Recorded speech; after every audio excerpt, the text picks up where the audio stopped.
संकेत करते हैं कि अग्नि जलानी पड़ेगी, बिना अग्नि के जले स्वर्ग की प्राप्ति बोलो,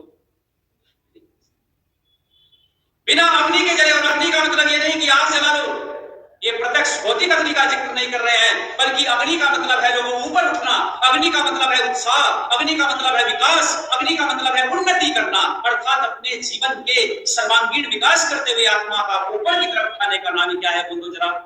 अग्नि। अच्छा बच्चों बताओ मुझे, अग्नि जब जलती है ऊपर की तरफ जाती है नीचे जाती है?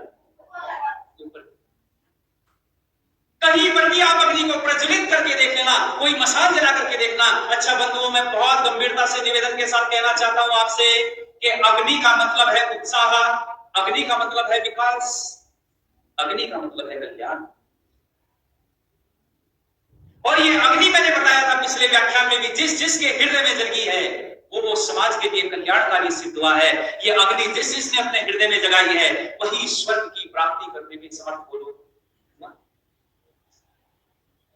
और इस अग्नि का कितना सरल सा व्याख्यान आगे चल करके यमाचार्य नचिकेता को देते हैं। आप तत्पर रह जाएंगे सुन करके यमाचार्य इस नचिकेता के आज के इस संवाद।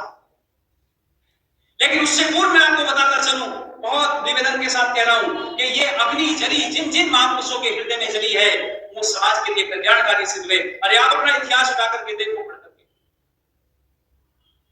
मैंने निवेदन किया था आपके बीच में कि स्वामी श्रद्धानंद जैसे लोग, स्वामी दयानंद सरस्वती जैसे लोग, इनके हृदय में क्या जली बोलो?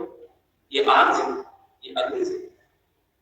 और इन्होंने देखा समाज की स्थिति को, देश का जिक्र मैं जरूर करना चाहूंगा। आपने देखा होगा पिछले समय में, अभी 24 नवंबर को एक महापुरुष का जन्म दिवस मनाया पूरे भारत में, और बहुत उत्साह के साथ में हमने मनाया।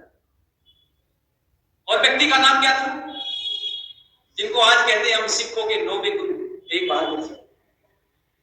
24 नवंबर को सब लोगों ने मिलकर के बड़े उत्साह के साथ, अच्छा हम क्यों याद कर रहे हैं अपने महापुरुषों को? क्योंकि हमारे महापुरुषों ने उनका बलिदान मनाते हैं, जन्म दिवस मनाते हैं, उनको याद करते हैं, उनकी बातों को स्मरण करते हैं। वो हम क्यों कर रहे हैं? क्योंकि उन महापुरुषों के हृदय में यह आग जगी थी, और आग जलने से वो समाज की उन्नति करने में सफल हुए थे, अपने जीवन का निर्माण करने में सफल हुए थे। इसलिए हम सब महापुरुषों को क्या करते हैं बोलो? याद करते। आपको मैं बताना चाहूंगा, ये बहुत रोचक सी बात मैं बताना चाहता हूं, कैसी अग्नि गुरु तेग बहादुर के हृदय में जगी थी। लोग इस समय मुगलिया अत्याचार भारतवर्ष के अंदर बढ़ रहा था। मुगलों के अत्याचार इस कदर बढ़ते जा रहे थे कि मुगलों के अत्याचार से तंग आकर के लोग उन व्यक्तियों की शरण में जाना चाहते थे जहां आस नजर आती। और ऐसे ही कश्मीरी पंडितों का एक बहुत बड़ा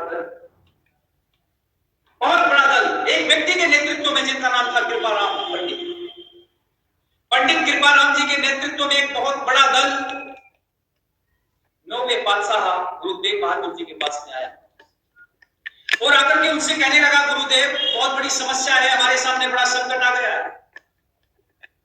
जो कश्मीर का सूबेदार है वो अपने बादशाह को खुश करने के लिए हम सबका समाज परिवर्तन कराना चाहता है। अच्छा मैं एक चीज और यहाँ उत्तर कहता चलूंगा। लोग कहते हैं जी धर्म परिवर्तन कराया जा रहा, तो क्या मैं आपसे पूछूं जरा, धर्म परिवर्तित हो सकता है? आप जरा विचार करके बताना। बहुत गंभीरता से मैं पूरे देश से यह सवाल करता हूं, क्या धर्म का परिवर्तन होना संभव है? नहीं, धर्म कभी परिवर्तित नहीं हो सकता, धर्म कभी बदला नहीं जा सकता, क्योंकि धर्म दो है ही नहीं। धर्म क्या है बोलो? एक है। हाँ, समाज का परिवर्तन हो सकता है, समाज बदला जा सकता है। इसलिए लोगों दुनिया में समाज के परिवर्तन तो हुए हैं, पर धर्म का परिवर्तन कहना बोलो संभव? धर्म कभी नहीं बदला जा सकता। हाँ, समाज बदला जा सकता है। कोई समाज निरंकुश है, अत्याचारी है, कोई समाज दुर्व्यसनी है, दुर्गुणी है, तो उस समाज को तत्काल छोड़िएगा और छोड़ करके अच्छे समाज में आइएगा। लेकिन धर्म किसी का नहीं बदला जा सकता, धर्म का परिवर्तन होना बोलो संभव? तो आज पंडितों का दल कश्मीर से चल करके आया कृपाराम के नेतृत्व में, और सच्चे बादशाह 9वें गुरु तेग बहादुर जी के पास में आकर के हाथ जोड़कर कहने लगे, भगवान सूबेदार हमारा समाज परिवर्तन कराना था। आज हम हिंदू समाज में जी रहे हैं, लेकिन वो मुस्लिम समाज में हमको परिवर्तित करना चाहता है, हमारी रक्षा करो। गुरु तेग बहादुर जिनके हृदय में वो आग जल रही थी जिसका मैं जिक्र करता, गुरु तेग बहादुर मन में विचार करने लगे तो बड़ा संकट है, बहुत बड़ी समस्या है, इससे कैसे निकला जाए। सोच ही रहे थे, विचार ही कर रहे थे कि एक 9 वर्ष का नौजवान सामने दरवाजे से आता है और इस नौजवान का नाम क्या था? 10वें गुरु जो बने गुरु गोविंद सिंह। 9 वर्ष की अवस्था में थे उस समय और पिता के चेहरे को देखा तो पिता के चेहरे पर पाया कि चिंता के भाव चेहरे पर स्पष्ट नजर आ रहे। गुरु गोविंद सिंह पूछते हैं कि पिताजी क्या समस्या? उन्होंने बताया कि ये पंडितों का एक दल मेरे पास में आया है, समाज परिवर्तन कराना चाहता है इनका सूबेदार, और इसके लिए बेटे बलिदान की आवश्यकता है। औरंगजेब को यदि मुंह तोड़ जवाब देना है तो उसके लिए क्या देना पड़ेगा? बोलो, बलिदान देना। और इस बलिदान के लिए किसी महापुरुष को आगे आना पड़ेगा। और इतना सुना था 9 वर्ष के गुरु गोविंद सिंह कह पड़े कि पिताजी इस बलिदान को देने के लिए वर्तमान समय में आपसे बड़ा महापुरुष कोई दूसरा बोलो। जब ये बात सुनी तो पिता का हृदय गदगद हो गया। क्या संस्कार दिए थे गुरु तेग बहादुर ने अपने पुत्र? 9 वर्ष का बच्चा कहता है कि आप बलिदान देने के लिए पिताजी आपसे बढ़िया और आपसे सुयोग्य पात्र तो कोई हो नहीं सकता। अगले ही दिन अपने बच्चे को 9 वर्ष के बेटे को गद्दी पर बिठाया और बिठा करके किस तरफ चल पड़े? दिल्ली की तरफ चल पड़े। वो हृदय में आग जग रही थी, वो संस्कृति की रक्षा की आग जग रही थी, वो मानवता की रक्षा की आग जग रही थी। क्योंकि याद रखना बंधुओं, यदि संस्कृति खतरे में है, मानवता खतरे में है, देश खतरे में है और सर पर आपके तलवार लटकी हुई है तो क्या अध्यात्म में मन लगेगा? अध्यात्म में बिल्कुल मन नहीं लग सकता जब तलवार सर पर लटकी हो। इसलिए सबसे पहले सुरक्षा होती है, सबसे पहले अपनी संस्कृति को बचाने की बात होती है, अपनी मर्यादाओं को जिंदा रखने की बात होती है। इसलिए गुरु तेग बहादुर ने कहा कि सबसे पहले मुझे औरंगजेब को मुंह तोड़ जवाब देना पड़ेगा। जब ये मन में सोचा और विचार किया तो वो जो पंडितों का दल आया था उस दल के नेतृत्व करने वाले कृपाराम जी से कहते हैं गुरु तेग बहादुर, और क्या कहते हैं कि जाओ तुम कश्मीर के अंदर और बहुत निडरता के साथ वहां बैठो और जब भी कोई तुम्हारा समाज परिवर्तन कराने आएगा तो उनसे एक बात कहना कि सबसे पहले जाओ हमारे गुरु तेग बहादुर का समाज परिवर्तन कराओ। यदि वो परिवर्तन कर लेते हैं तो हम भी सहज स्वीकार। और इतना कहा कहकर के कहा कि जाओ तुम लोग वापस जाओ। वो सब वापस चले गए। अगले ही दिन गुरु तेग बहादुर दिल्ली की तरफ निकल, और जब दिल्ली की तरफ गए, दिल्ली की तरफ जाकर के औरंगजेब से बातचीत की, लेकिन औरंगजेब मानने को तैयार नहीं है क्योंकि सत्ता के झूठ था। और ये सत्ता का मत किसी किसी को भी अहंकारी बना देता है।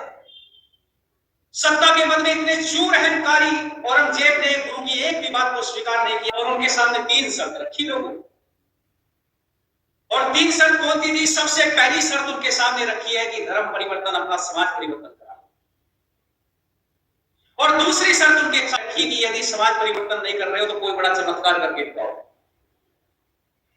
और तीसरी उनके सामने ये शर्त रखी, यदि इन दोनों में से कुछ भी नहीं करते तो शहादत के लिए तैयार हो, बलिदान के लिए तैयार हो। गुरु ने मन में विचार किया कि अरे मैं तो आर्य संस्कृति को मानने वाला हूं, वैदिक सभ्यता को मानने वाला हूं, मेरे तो रंग रंग में, रोम रोम में आचार विचार वैदिक व्यवस्था के कर गए हैं, और उस व्यवस्था को जानने मानने वाला व्यक्ति चमत्कारी कैसे बन सकता है। इसलिए उस शर्त को भी नकार दिया कि चमत्कार को मैं मानता नहीं हूं, और पहली शर्त को भी नकार दिया। क्यों? क्योंकि यदि मेरा समाज परिवर्तन हो गया तो मेरे पीछे तो जाने कितने सैकड़ों हजारों की संख्या में लोग। यदि आज मैंने समाज परिवर्तन कर लिया, आज मैंने इस हिंदू समाज से, इस वैदिक समाज से, इस आर्य समाज से मैंने परिवर्तन करके आज यदि इस्लाम को स्वीकार कर लिया तो जाने कितने भोले लोगों का समाज परिवर्तन। इसलिए मैं दोनों शर्तें नहीं मानता हूं। हाँ, मैं तीसरी शर्त मानने के लिए तैयार हूं। मैं तुम्हारे सामने खड़ा हूं, आओ मैं बलिदान के लिए तैयार खड़ा हूं। और अपनी गर्दन औरंगजेब की तलवार के सामने कर देते हैं। ये था बलिदान, ये थी आग। और आपने सुना होगा, आपने जाना होगा, वही हुआ है 24 नवंबर का वो दिन। 24 नवंबर के दिन शहादत हुई, बलिदान हुआ। और आज भी दिल्ली में वो शीशगंज गुरुद्वारा उस बलिदानी महापुरुष की याद हमें दिलाता है, गुरु तेग बहादुर। अरे मैं आपका जिक्र कर रहा हूं बंधुओं, ये सब लोग आर्य संस्कृति में पले बड़े हुए लोग थे, ये वैदिक व्यवस्था को मानने वाले लोग थे। इनका जीवन चरित्र पढ़ के तो और आगे